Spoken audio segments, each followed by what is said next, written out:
the classic VHS that is the Amstrad VCR-4600. Let's crack on.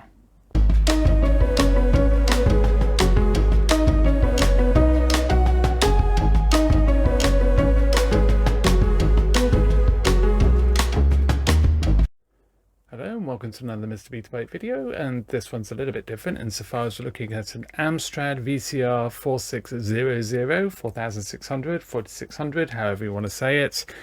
And this was an incredibly common machine back in the day. It was really cheap, dual speed.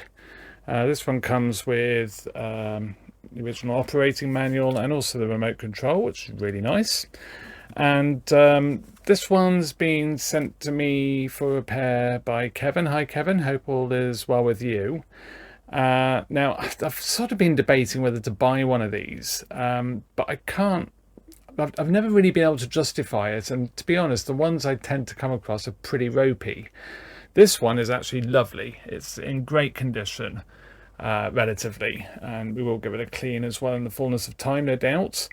It was one of those machines that was dual speed, short play, long play, and it was always said at the time, and it couldn't do either of them very well.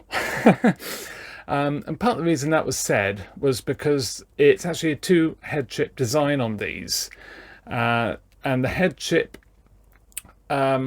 thickness is somewhere between short play and long play.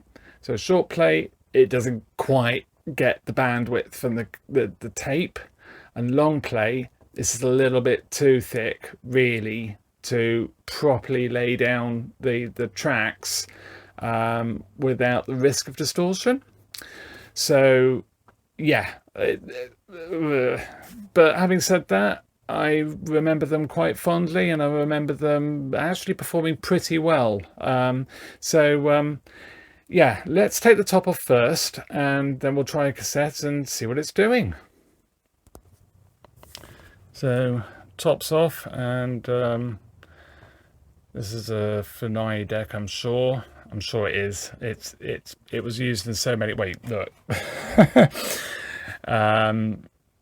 It's a Funai machine, pretty much. But yeah, it's the infamous one. If you used to work on a lot of these, and I go like that, and I get the camera in there, can you see what I see?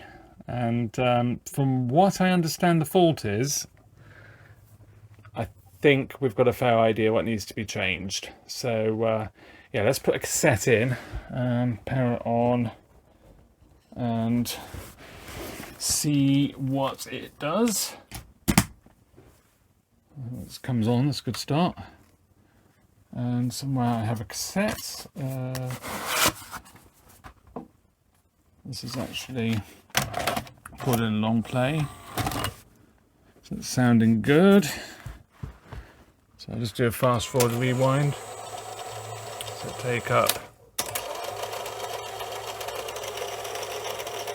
rewind seem okay. It's a bit clattery, but that's fine. And let's press play. And so far so good. With Michael Schumacher trying to get at the inside of him into 180, and Hakkinen also. Actually, it's not bad at all. I believe 10th place.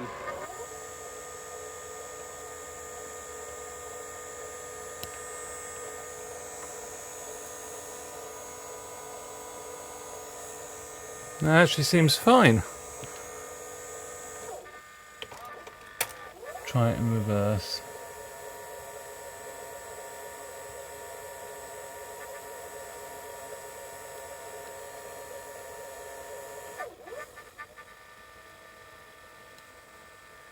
Oh yeah, you can see what it's doing. That's actually ridden up the control head there, or the ace head. It's actually missing the control head, so it doesn't actually know what speed. Oh, hang on. I forgot about that. It's got trick mode. The field, What did you say? Barrichello making the perfect getaway under But it is pressure. riding up that control head. Coming up into 4th place. So Panis really leading out on that first lap with Schumacher already round the outside of him. Schumacher. Yeah, I forgot about the 2-speed. So you press it, it just sort of moves forward slowly. What would that be? 2 times, 3 times? And then you can advance it. It's so long since I've worked on one of these. I'd so forgotten about these. And I used to work on so many. It's so many used to come in the door. And yeah, it tended to be mainly mechanical, to be honest. And what it actually tended to be was this kit. Pinch roller modification kit, and you get the black, well, you get the pinch roller, but you also get the black center gear and spring and clutch. And from memory, what I think used to happen is the felt used to wear and the clutch used to effectively stick then to the outer black bit, causing excessive torque. And that would cause the tape to not sort of run true. Now Kevin, I haven't actually said this, Kevin has actually done the belts, and we'll take the bottom off anyway. Whether I take the front loading system off or not, I don't know, because I seem to remember I used to be able to do it without having to take this off. But I also seem to remember there is an issue with doing it that way. But I could be wrong. I could be thinking of the slightly earlier deck, I think it is, like that Akai we worked on ages ago. No, that's a later deck. So the later decks didn't have this arrangement with the clutch. But yeah, anyway, let's eject the cassette. And yeah, so it's basically that center gear there, and there's little tiny screws. Yeah, I will take the front loading system off.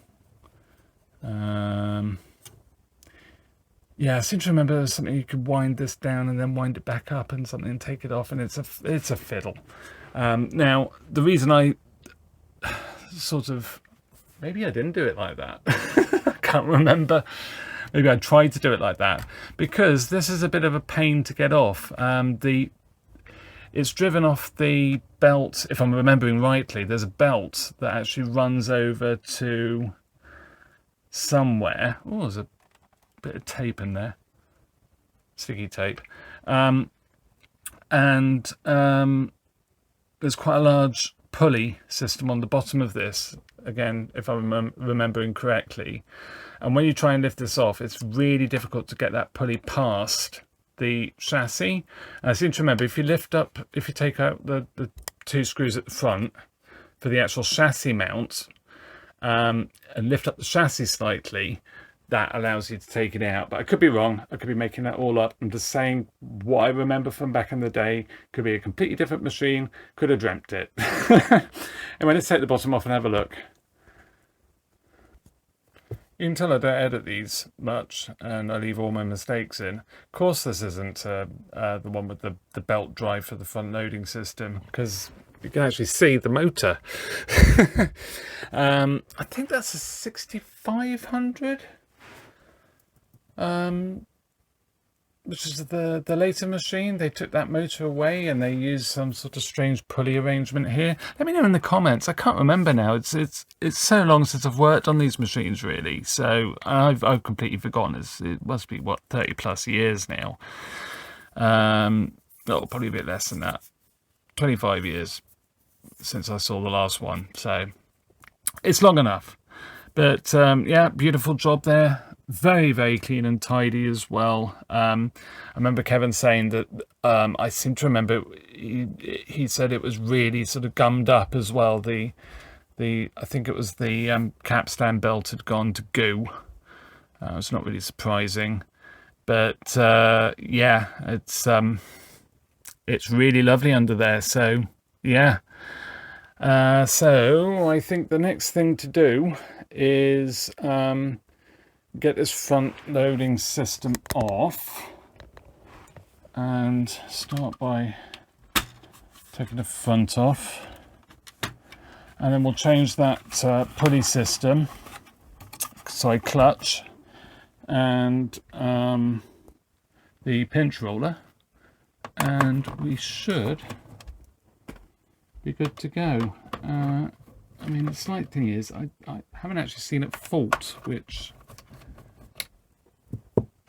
I would have liked to have seen. Probably after a little while it would, but I'm more than happy just to change the kit, to be honest, and jobs are good, and we can give this a little bit of a clean. It is actually pretty tidy. I don't know whether Kevin's already, well, I don't know.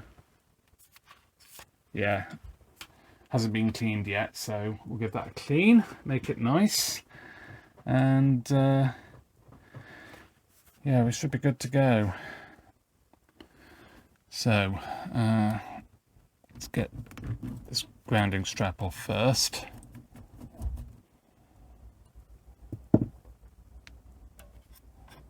And then pull it out the connector for the motor and the sensor on that side. There's another one on this side there.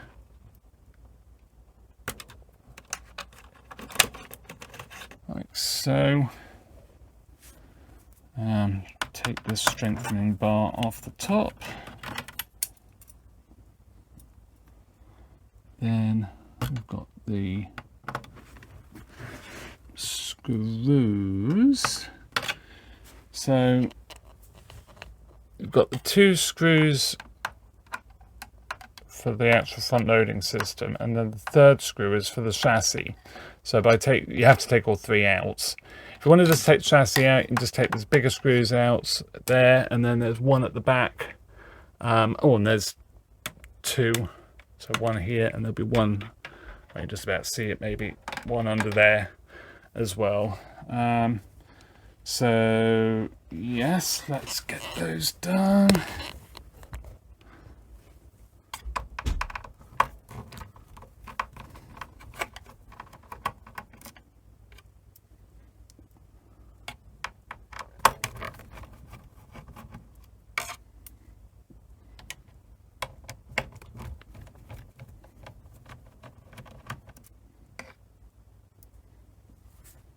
I'll do the other side. I won't show that because not much to see really.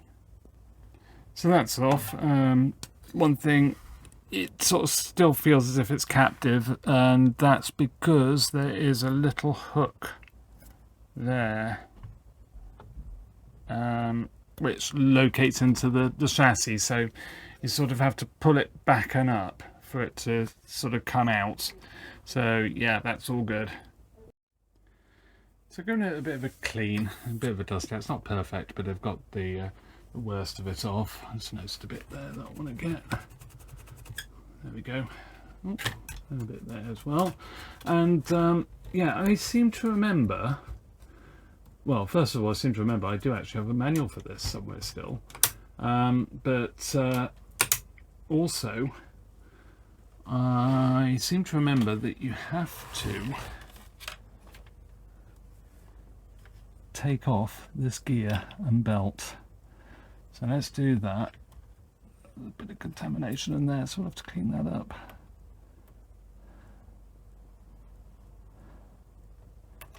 And somewhere there's a split in that split washer.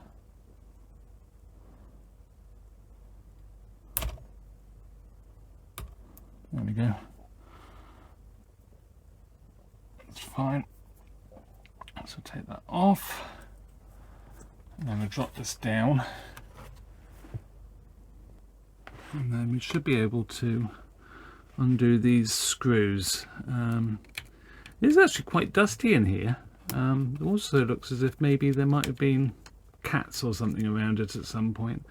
But I can see quite a bit of sort of tape residue as well. So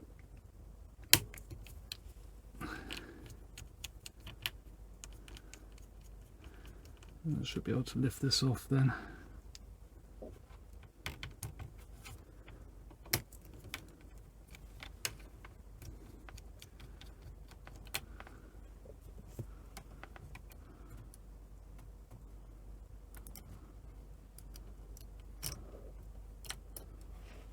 So there we go. So there's that assembly there. And that'll need a good clean. And then we've got this, which I can't remember how this actually comes off. Let's get the kit open.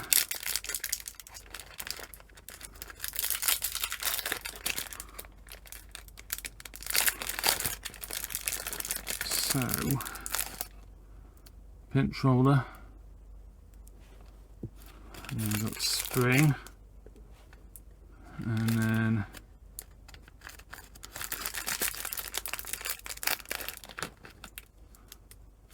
there's the actual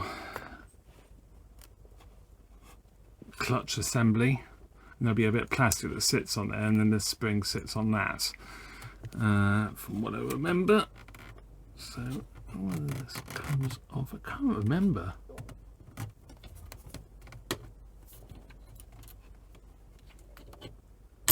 Oh, there we go. Yeah, so the top pulls off, and then, like I say, there's a clutch there,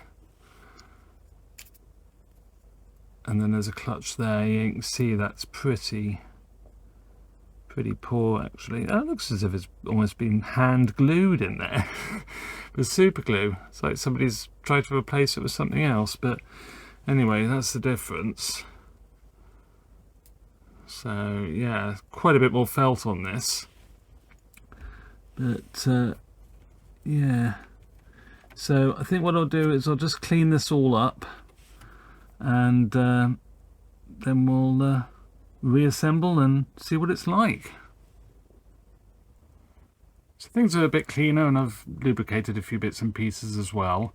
And it's interesting that I don't really quite make this out, but the new spring is actually just that bit taller. I mean, is that from compression over years? But yeah, interesting. I seem to vaguely remember they were just that little bit taller. So yeah, that's noteworthy, I suppose. And just make sure that's in. And then put the spring on. Press this down. You can sort of hear that it's quite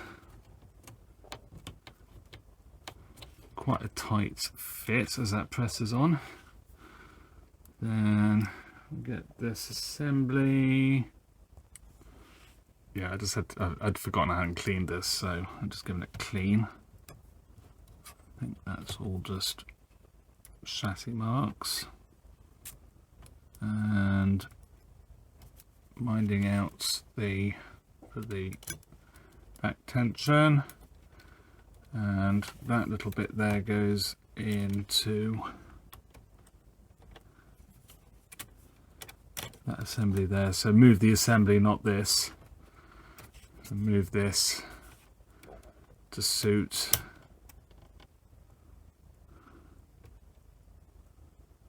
Like so. And these 3 screws are all the same. So I seem to remember there was something about these not always sitting right when you put them back together. So we'll see how that goes. Sort of feels a bit unsteady, but I think once the screws are in, it'll be fine. But I seem to remember once sort of catching something or jamming, I can't remember.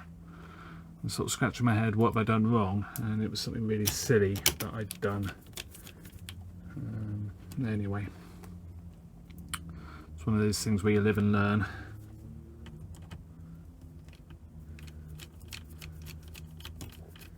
And like so. And then pinch roller.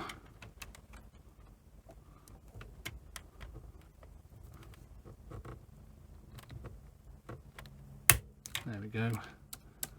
Just try not to bend the arm, which is actually fairly easy to do if you're not careful. It actually doesn't look too bad, the original one. But I don't know whether the kit, it's obviously had a kit put on it at some point. but it just didn't seem particularly good. The felt seemed really non-existent. So yeah, so that's on. Super. Still picking up some bits of muck. I have to get in there with a Q-tip and just sort of clean things up a bit. So I'll put the pulley back on underneath. And yeah, I do actually have to clean that, don't I? So bear with me. And it's funny because these machines always sort of remind me of Christmas. And I think it's because I always had a run of them up to Christmas, coming in for, you know, people wanting them serviced and cleaned up and whatever. A bit of muck in there as well, which I hadn't noticed. Right, okay, that should be okay. So obviously the deck's a little bit loose because it's not held in at the front.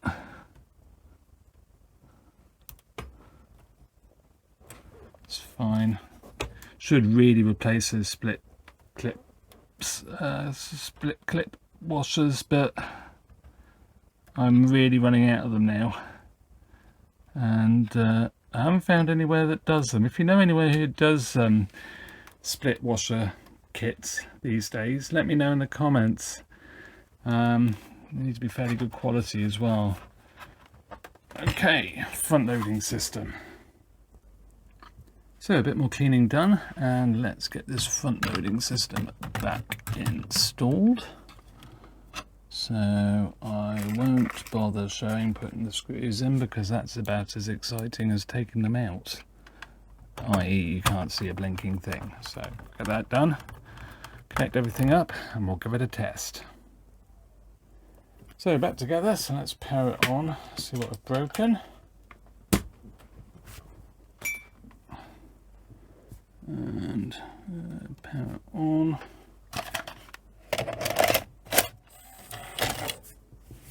So fast forward.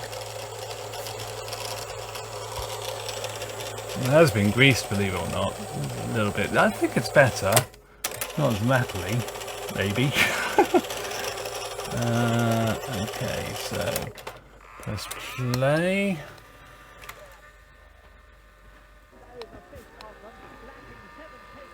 That seems to be running much better on the audio control array's head.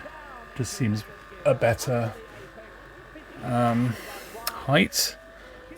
So I think that's tracking left, and then tracking right. There's a bit of a line there.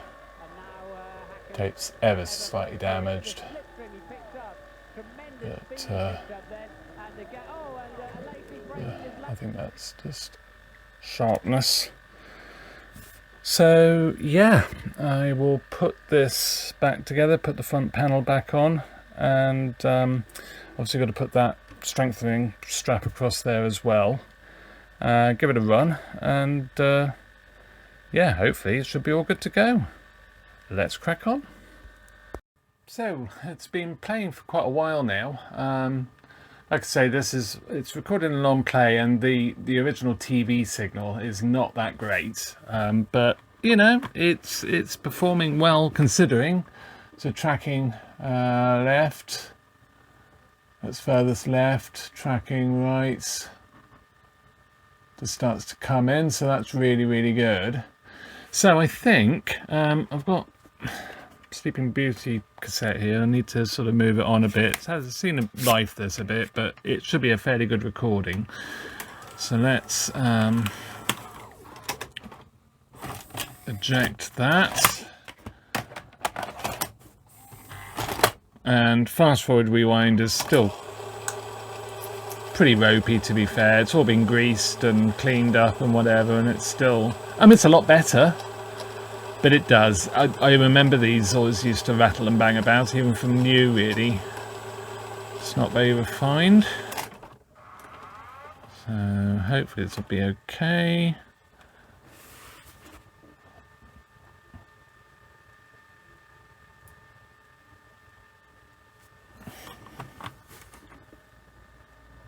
So tracking left, you can see that really cuts in there. Tracking right. So even for a really worn out, been through the wars cassette, it's not doing a bad job at all. So yeah, I'm really very pleased with this, to be honest. So I think before we call this quits and finish the video, we ought to just check recording. Let's crack on. Okay, so I'm doing this in short play to start off with. News reports of Hurricane Helene's aftermath on YouTube. So just leave that for a second. Just do that in short play, or normal speed as it tells us. And under here you've got, it is very basic.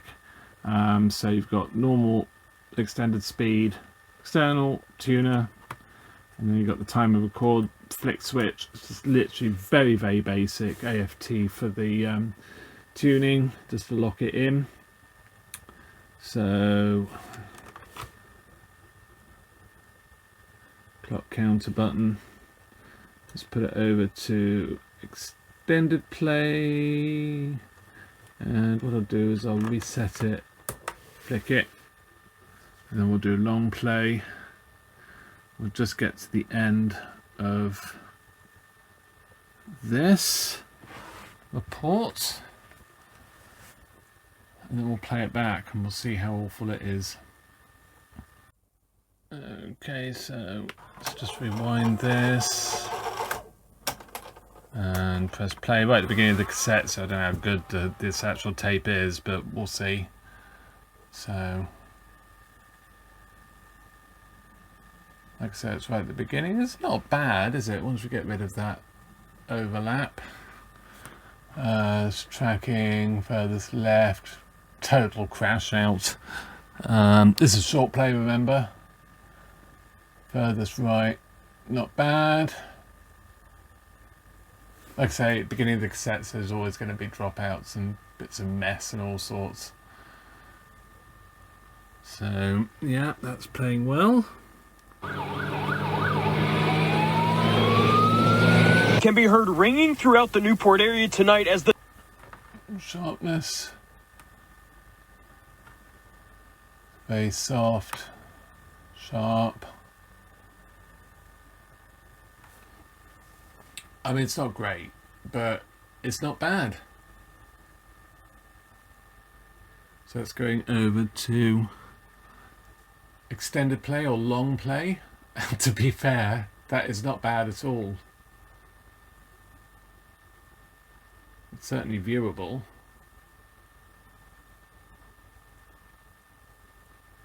And we will then flick over to standard speed in a little bit. Shannon Stewart saying this type of devastation could take years to rebuild from. You don't expect it to happen in this small town. I mean, it's Newport. We've had it flood, but it's nothing been this bad. This is catastrophic. I mean, for Newport, this is going to set them back quite a bit. And agencies from multiple counties have made their way to the Newport area to help aid in any way they can. We cannot thank them enough. The resources are coming in. Unicoi County is getting hit pretty hard too. So that's going over to short play again.